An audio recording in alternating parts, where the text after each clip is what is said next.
And the late-breaking details, according to WCBS producers on the ground there, as you may have just heard, is that the shooter is down. We're told that multiple people have been shot, and we're trying to confirm all of the other details. Again, in the early hours and minutes of a story like this, sometimes the first reports do not exactly pan out to be the 100% the truth. So we want to get to the bottom of the details in that. But before we do, we want to talk a little bit about the situation that we have watched unfold for the better part of the last 45 to 50 minutes here. Ron Hosko continues to join us. He is former FBI and a CBSN law enforcement expert.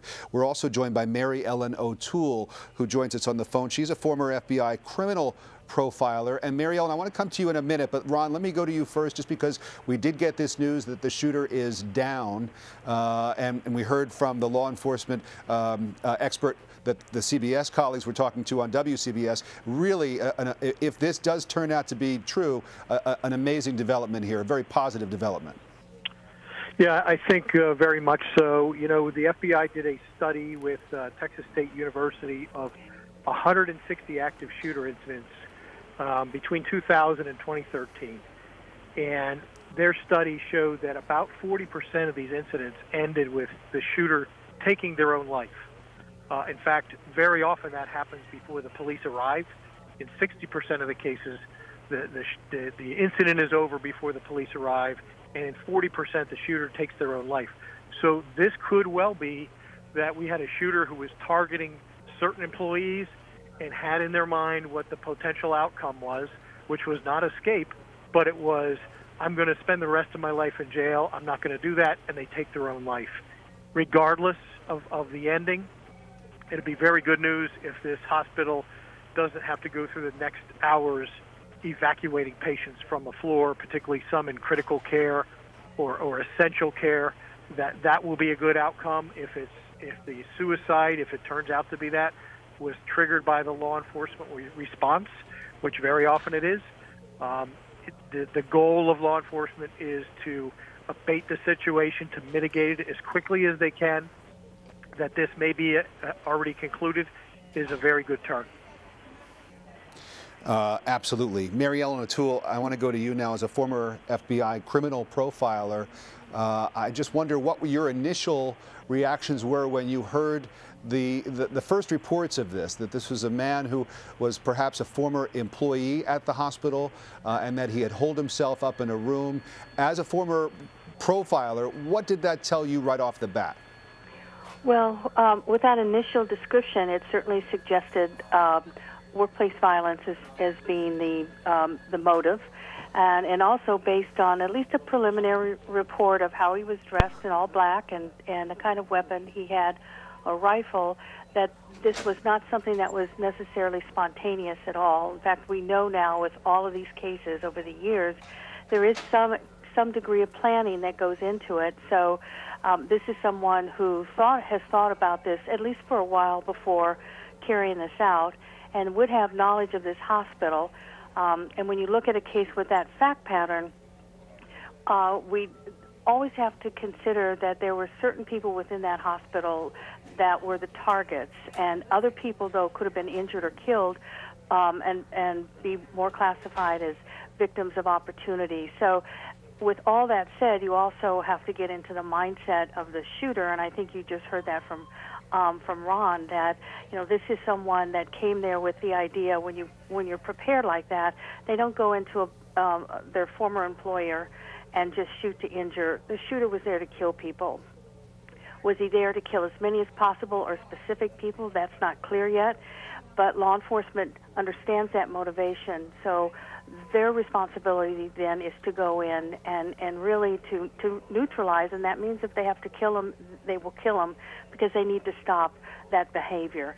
And so unfortunately we've had so many of these shootings over the last 15, 20 years that we've really learned a lot about the individual, the planning that went into it, and what their motivation is. What do we know, Mary Ellen, about what drives someone to carry out an act like this? I mean, certainly a lot of people I know have been upset in the workplace before. They've had a beef with a boss. But, you know, obviously a tiny, you know, most everybody would just sort of figure out a nonviolent way of dealing with that situation. A tiny percentage would actually take it to this extreme. What leads that small number to actually do what this man appears to have done today? Sure, and it is a small number of people. That's what is important to point out. The psychology of the motive is complicated, but individuals who decide that this is how they're going to carry out their griefs have certain personality traits, and they're also influenced, or you could say fueled by other shootings that have occurred as well, because the more shootings we see on TV over the years, it tends to have normalized this behavior, and it now becomes a normal way to handle your problems in life if you have certain kinds of personality traits. And one of them is what we call an injustice collector, and it's someone who, from the time they're a small boy, grows up looking at the world as a place where people pick on him, blame him, and they see put-downs and threats everywhere. And I know we know people that are like that, but it's the dangerous injustice collector who will take action against somebody if they park in their parking stall, and then 10 years later something happens and they do something more severe. That's the kind of personality that we tend to deal with, and now you compound that with someone who is fascinated with violence and has access to weapons of mass destruction, and now you start to develop someone that can become very deadly. Is there a way for employers to screen these people out during a hiring process? I mean, a lot of companies and businesses, I'm sure a big hospital like Bronx, Lebanon, would spend a lot of time and effort in looking to hire the best possible people. I'm sure there are multiple interviews that have to take place before someone is offered a job. These kinds of characteristics that you're talking about, are they things that would show up, or that could potentially show up during an interview process before someone's hired? Yeah, they can, because there are things in the person's background that can suggest that they have this kind of personality, but oftentimes the person obviously is not going to answer a question and you know, and tell the human resources department that this is in my background. But when they're working, once they're actually hired, there probably will hear, my sense is that there will have been problems with this person, and maybe not formal complaints, but there would have been problems that he had with other employees. But here's where the issue becomes critical.